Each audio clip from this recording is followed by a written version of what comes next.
These cases thawed out quickly with DNA advancements. Closing cases in this day and age is hard enough, but decades ago, the limits of forensic evidence meant that some cases were next to impossible to solve. Digital footprints only became available to investigators in the last couple of decades, and DNA testing wasn't even used in criminal cases until 1986. But science has come a long way, and there are some cases that loved ones and investigators alike have never given up on. There are cases from as far back as the 50s that have gotten solved in the past year. Hello viewers, today in this video, I will tell you 6 cold true crime cases that have gotten closed with new forensic evidence. So hold your seatbelt and let's begin the video. Number 1. The identity of the boy in the box.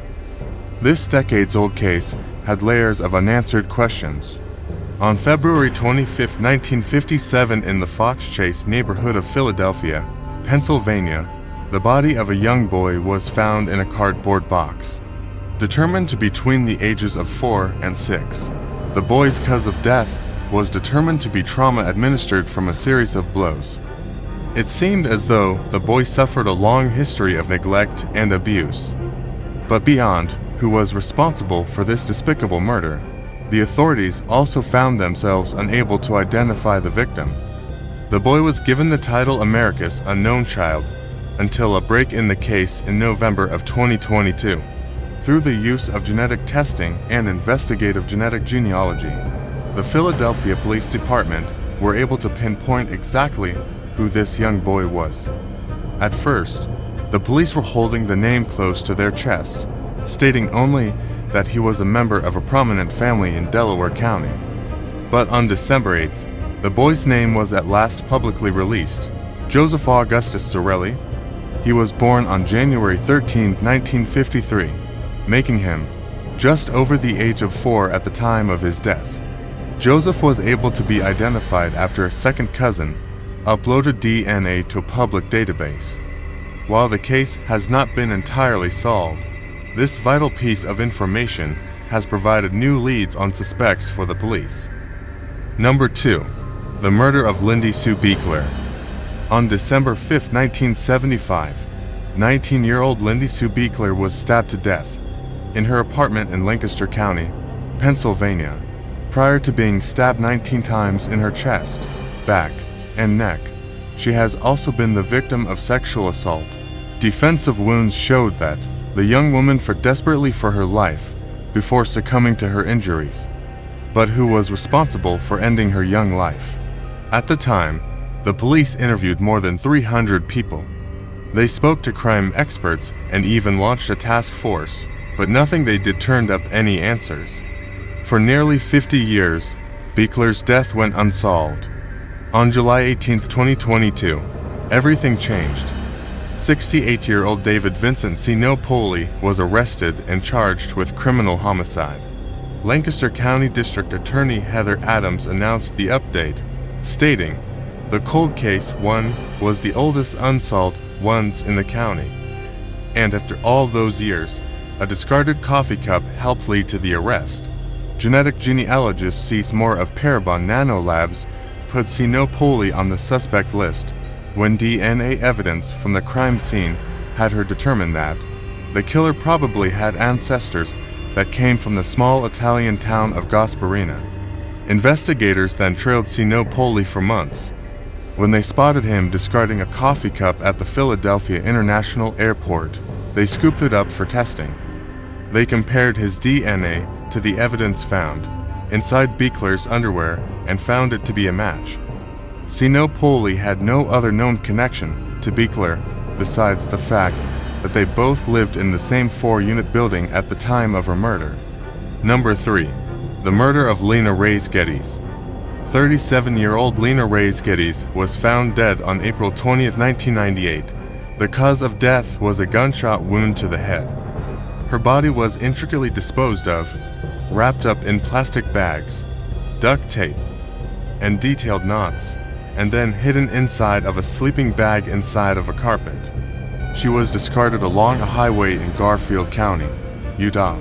As Getty's fingerprints had been cut off, she was difficult for authorities to identify at the time. For 2 decades, she was known merely as the Maiden Water victim.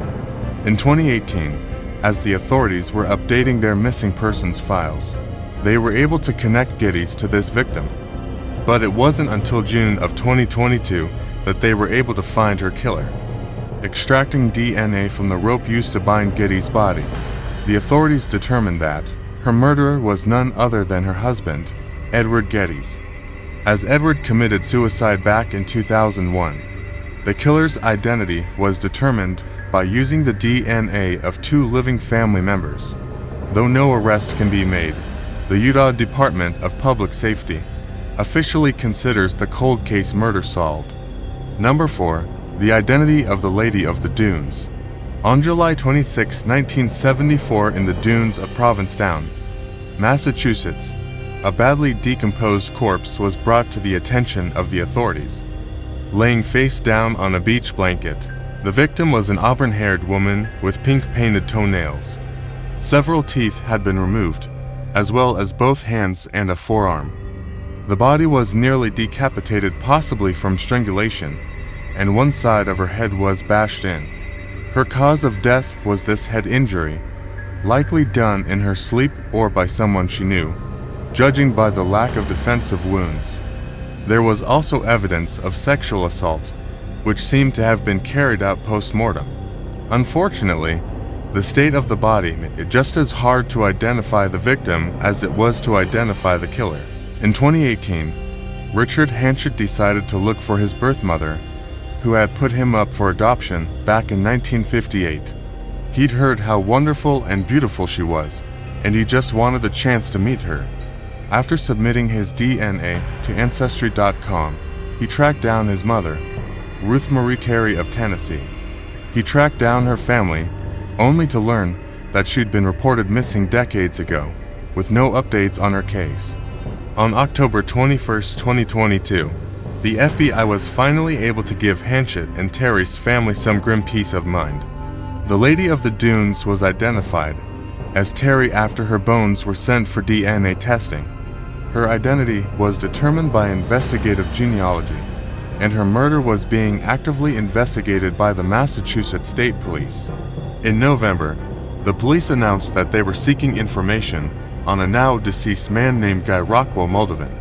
It's believed Terry married Moldovan just months before her murder. Moldovan was arrested in 1960 in connection with the disappearance of his former wife and daughter after their remains were found in their Seattle home. He was freed in 1962 after a suspended sentence. Number 5. The murder of Sherry Herrera.